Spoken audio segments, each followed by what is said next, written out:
पहला सूत्र है आज का, तू सबका एक दृष्टा है और तू सदा सचमुच मुक्त है। व्यक्ति दृश्य नहीं है, दृष्टा है। दुनिया में 3 तरह के व्यक्ति हैं। वे जो दृश्य बन गए, वे सबसे ज्यादा अंधेरे में हैं। दूसरे वे जो दर्शक बन गए, वे पहले से थोड़े ठीक है लेकिन कुछ बहुत ज्यादा अंतर नहीं। तीसरे वे जो दृष्टा बन गए। तीनों को अलग अलग समझ लेना जरूरी है। जब तुम दृश्य बन जाते हो तो तुम वस्तु हो गए, तुमने आत्मा खो दी। इसलिए राजनेता में आत्मा को पाना मुश्किल है, अभिनेता में आत्मा को पाना मुश्किल है। वो दृश्य बन गया है, वो दृश्य बनने के लिए ही जीता है। उसकी सारी कोशिश ये है कि मैं लोगों को भला कैसे लगूं, सुंदर कैसे लगूं, श्रेष्ठ कैसे लगूं। श्रेष्ठ होने की चेष्टा नहीं है, श्रेष्ठ लगने की चेष्टा है। कैसे श्रेष्ठ दिखाई पड़ूं। तो जो दृश्य बन रहा है वो पाखंडी हो जाता है। वो ऊपर से मुखौटे ओढ़ लेता है, ऊपर से सब आयोजन कर लेता है, भीतर सड़ता जाता है।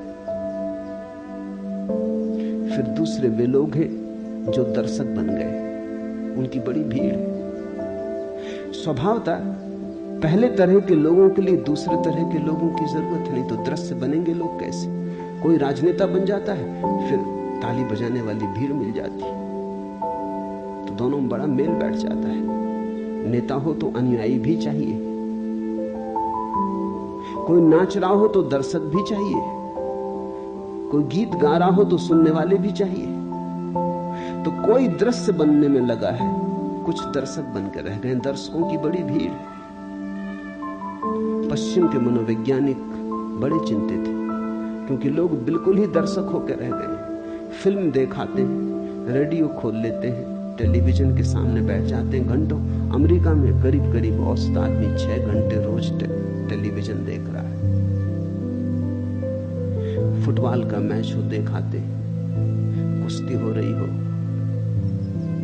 तो देखाते, क्रिकेट हो तो देखाते, ओलंपिक हो तो देखाते। बस सिर्फ देखने वाले रह गए, खड़े हैं दर्शक की तरह राह के किनारे। राह की जीवन का जुलूस निकल रहा है, तुम देख रहे हो। कुछ हैं जो जीवन के जुलूस में सम्मिलित हो गए, वो जरा कठिन धंधा है, वहां बड़ी प्रतियोगिता है। जुलूस में सम्मिलित होना जरा मुश्किल है, बड़े संघर्ष और बड़े आक्रमण की जरूरत है। लेकिन जुलूस को देखने वालों की भी जरूरत है, वो किनारे खड़े देख रहे हैं। अगर वो न हो तो जुलूस भी विदा हो जाए। तुम थोड़ा सोचो, अगर अनुयायी न चले पीछे तो नेताओं का क्या हो। अकेले झंडा ऊंचा रहे हमारा, बड़े बुद्धू मालूम पड़े, बड़े पागल मालूम पड़े। राह किनारे लोग चाहिए, भीड़ चाहिए, तो पागलपन भी ठीक मालूम पड़ता है। तुम थोड़ा सोचो, कोई देखने ना आए और क्रिकेट का मैच होता रहे, मैच के प्राण निकल गए। मैच के प्राण मैच में थोड़ी, वो देखने जो लाखों लोग इकट्ठे होते हैं उनमें। और आदमी अद्भुत है, आदमी तो घुड़दौड़ देखने भी जाते हैं। ये पूरा कोरेगांव पार्क घुड़दौड़ देखने वालों की बस्ती। ये बड़ी हैरानी की बात है, आदमी को दौड़ाओ, कोई घोड़ा देखने नहीं आता। घोड़े दौड़ते हैं, आदमी देखने जाते हैं। ये घोड़ों से भी गई बीती स्थिति हो गई। देखते ही देखते जिंदगी बीत जाती। दर्शक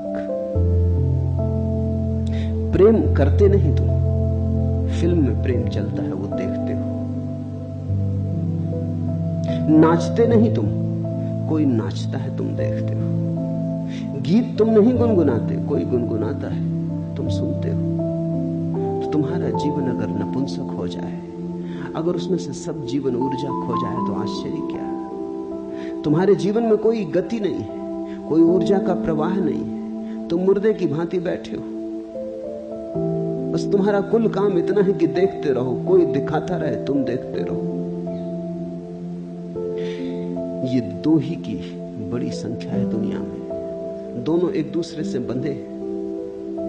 मनोवैज्ञानिक कहते हैं दुनिया में हर बीमारी के दो पहलू होते हैं।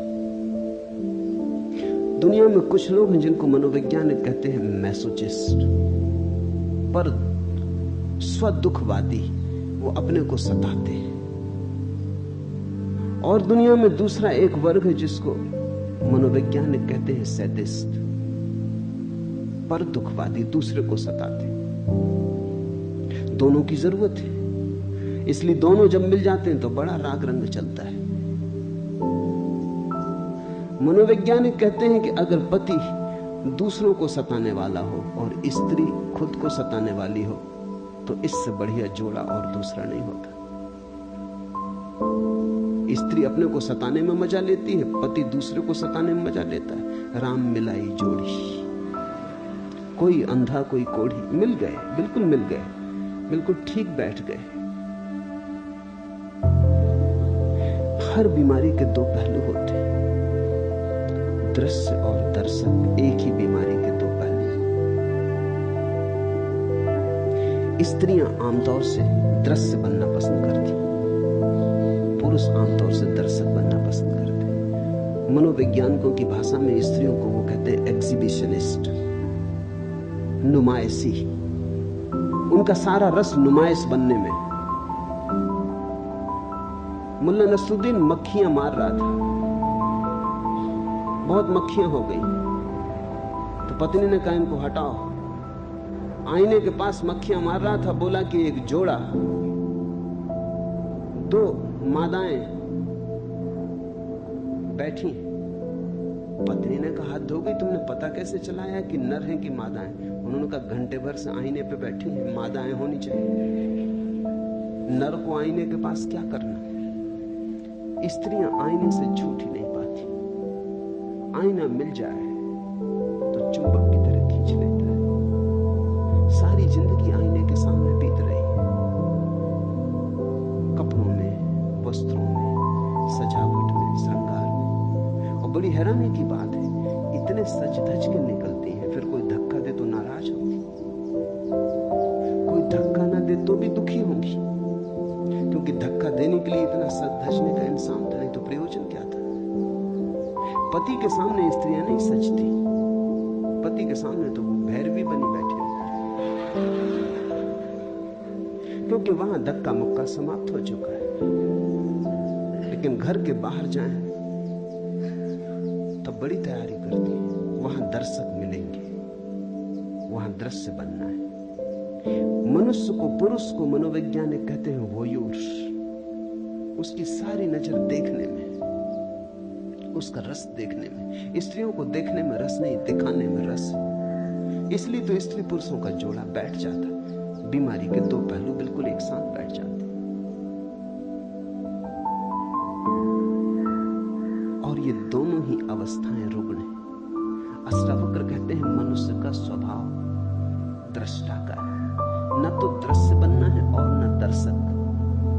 अब कभी तुम ये भूल मत कर लेना, कई बार मैंने देखा है कुछ लोग ये भूल कर लेते हैं, वो समझते हैं दर्शक हो गए तो दृष्टा हो गए। इन दोनों शब्दों में बड़ा बुनियादी फर्क है। भाषा कोश में शायद फर्क ना हो, वहां दर्शक और दृष्टा का एक ही अर्थ होगा, लेकिन जीवन के कोश में बड़ा फर्क है। दर्शक का अर्थ है दृष्टि दूसरे पर है,